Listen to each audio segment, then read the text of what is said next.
What's up guys, Houndish here, and today we're jumping in to talk about Outriders. And in this video we will be taking a look at the Trickster, which is one of the 4 classes in the game, this one being focused on fast moving close range combat, with some pretty intense aggressive, evasive and deceptive skills, so we're going to dive in and take a look at some pretty fun build potential for the class. But first up, I've got to say a massive thank you to Square Enix for sponsoring this video and asking me to share Outriders with you guys. If you want to check the game out, be sure to follow the link in the description. We currently have a demo version available to download for free, and it gives us a taste of the first few hours of the game before the full launch on April 1st, 2021. And Outriders will be launching on PC, Xbox Series S and X, as well as Xbox One, and then PlayStation 5 and PS4. On top of this, all progress from the demo will carry over to the full game. So it's definitely worth checking out, and Outriders is an RPG shooter with deep customization of both gear and loot, as well as skills and abilities in the classes, and so we are going to talk about the Trickster class. And for a bit of backstory here, our human characters have arrived far in the future on Enoch, where we're essentially trying to save ourselves after losing our home planet of Earth. And following a mysterious signal on the planet, we're hit by a devastating storm, and ultimately after years in a cryochamber following the event, we discover that we've been imbued with significant otherworldly powers, and that's where a lot of these insane abilities come from.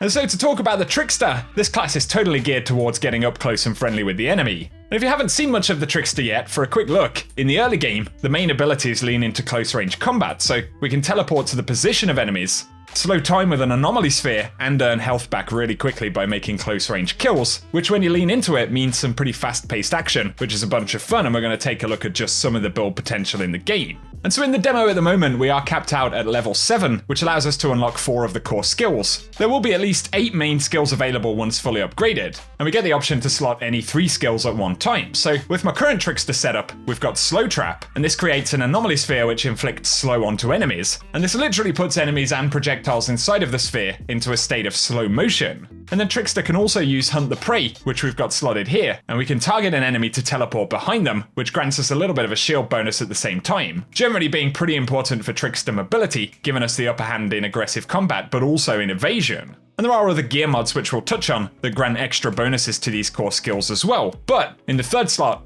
I've been using Twisted Rounds, and when we activate this, we get a pretty significant firepower bump, increasing damage for the equipped weapon until we reload or switch weapons. And this is also really neat because we can either just use it periodically to chew through mobs, or be a little more targeted and save it for tanky and more challenging enemies. And I should mention the 4th skill, which I'm currently not focusing on, is Temporal Blade, and we can paralyze enemies in front of us, which interrupts and slows them in its path, ultimately dealing a bunch of damage. And then we do have the intrinsic skill in the healing mechanic for Trickster, where each enemy killed in close range grants us health and a portion of shields back, as well as our melee ability, damaging and slowing enemies in a radius around us. And that means to really make this class do work, we have to be pretty aggressive. So I've been kind of practicing with the base skills and getting used to how they operate, but leaning into the skills we've focused on, gear can drop with a bunch of mods which interact with elements in the sandbox and our class's skills. So we're primarily looking at rare quality blue gear or higher in order to start acquiring potent mods for setting up builds. That means when you're playing in the game, World Tier 5 or above will be the best way to improve epic and legendary drop rates, but also to acquire more rare gear. We'll take a better look at a legendary weapon in a moment, but for the most part in the demo,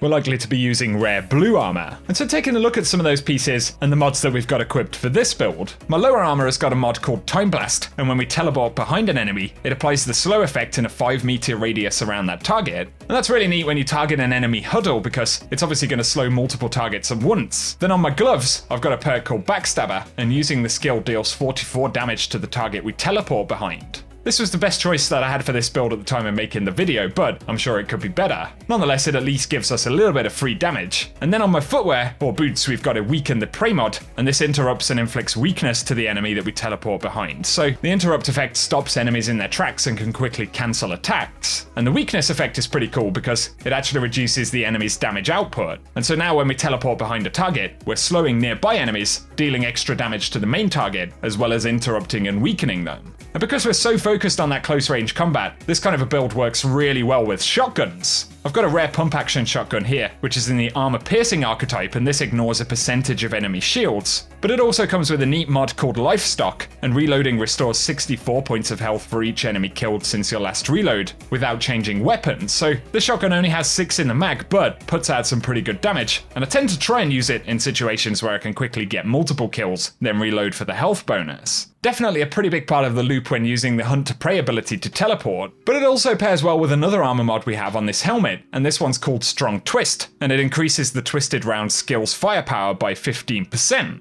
And we can see those anomaly powered rounds when the weapon turns blue here. Twisted rounds gives us 130 firepower when active, which is added to our Trickster's main firepower stat, so teleporting in, popping twisted rounds and going ham is obviously very strong, not least because it empowers us to make kills really easily, increasing survivability, and this is doubled up by the fact that we're earning health back by making kills. But back to twisted rounds for a moment, it affects any weapon that we have readied, so it is incredibly fun and powerful for any configuration of weapons. As well as the shotgun, I'm rocking an LMG with weapon life leech, and dealing weapon damage actually returns health to us. But it also has a fusion blast mod, and shots create a kind of explosive round, which also deals damage in a 5-meter radius, so it's a pretty decent weapon, and we can put out some sustained damage with that huge clip of 100 rounds. Safe to say it takes care of mid to long range pretty well. Although, even more exciting, while making this video I was fortunate enough to get a legendary light machine gun, and legendaries are really rare at world tier 5, but we can see the Grim Marrow here looks absolutely awesome. Legendary weapon designs are really cool in Outriders. It gets bonus crit damage, skills life leech, and close range damage, and then a tier 3 mod Singularity, where killing shots create an anomaly Singularity, which deals 458 damage to enemies within a 6.5 meter radius. That one isn't active yet, but is going to be absolutely insane at launch. And it also gets a bonus that inflicts slow onto enemies with a cooldown of 4 seconds. And so you can see some gameplay of the weapon in this footage as well. But back to armor, and my final main mod in this setup, and this is giving the Anomaly Sphere skill an additional 2 meters of coverage, so it's basically making it bigger, which in itself is pretty useful, and gives us that extra support in situations where we're being rushed by enemies.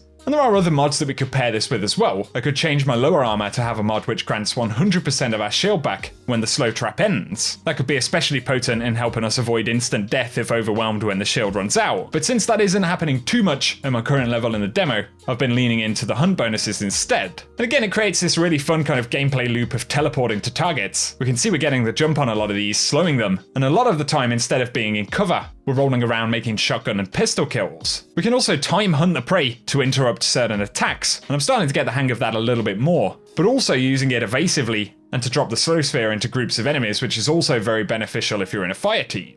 And so, now that we have a general build in terms of skills and gear, there's a lot more to take a look at in the class trees. You may have noticed a few melees in the gameplay, and this is a core skill in the class dealing 57 damage and inflicting slow to all enemies in a small radius. But then also that healing mechanic, where each enemy killed in close range heals us by 20% and grants 12% of our shield. From here we'll be able to start and invest into particular branches, so in the demo we only have 2 class points to use, and that means we can just begin to scratch the surface, but there are 3 main branches here, and over the course of the game, we'll unlock 30 class points, and these can be used to unlock the nodes in the tree. We can reset the choices any time, and use the points to reconfigure the unlocks as we like. And for now, since we're up close and personal, I have Arms Trick in the Assassin branch for a 15% damage boost to weapons in close range, and then Anomaly Persistence, which increases health by 10%. In the Assassin branch, there are a lot of options in the small nodes to increase weapon damage, armor piercing capability, and cooldowns for skill sets. But we also have larger nodes, which have a series of effects, so looking at Scion Power in the top branch, when damage skills end, we're able to get an increase in weapon damage by 50% for 8 seconds, and we can see it affects Anomaly Sphere, Twisted Rounds, and Cyclone Slice. But there's also Shotgun Master, which would be pretty awesome in this build, increasing shotgun damage by 15% across the board. But also interestingly, it increases shotgun drop chance by 12%. And so by speccing into this stuff, we'll actually get better chances at epic and legendary versions of certain archetypes. And then moving down a little bit, the Harbinger tree has large nodes with bonuses like Disruption Shield, where every activation of Deception grants us 20% shields. And the Deception skills are some of the upcoming skills that we'll get in the full game. We'll also have to see how many large nodes we'll be able to unlock at once, depending on the amount of points needed. But on the bottom branch, we've got large nodes like Assault Master, and this gives the equivalent of the shotgun node to assault weapons, LMGs, rifles, submachine guns, and double gun, but gives an extra 7% damage for each concentration class node unlocked. And these are the small nodes that increase anomaly power on the same branch, so there will be a lot of perks to play around with as we progress through the game. And again, when we look at the gear I currently have equipped, It's really cool that rare quality gear can start to drop with these types of attributes, but things will only get more exciting in terms of power and drops in the game, while we simultaneously unlock class points to craft significantly more potent builds, which, without a doubt, will be needed later on in the game. And so for now, guys, that's our basic introduction to the Trickster class and how gear, skills, and class trees can interact with each other in Outriders. There are 4 different classes, and currently we've got 6 character slots in the game, so even in the demo, we can really experiment without having to delete any classes, and get a good idea of how the gameplay shifts with different abilities and playstyles. So once again, if you like the look of Outriders, be sure to check out the link in the description for more info on the full game, and thank you to Square Enix for giving me the opportunity to share this with you guys. It's been a bunch of fun, and if you are enjoying the Outriders content, be sure to stay tuned for some more videos over the coming weeks, but also let us know if you've been playing or plan to jump in down in the comments section. And for now, guys, thank you as always for tuning in. For now, I hope you have an awesome day.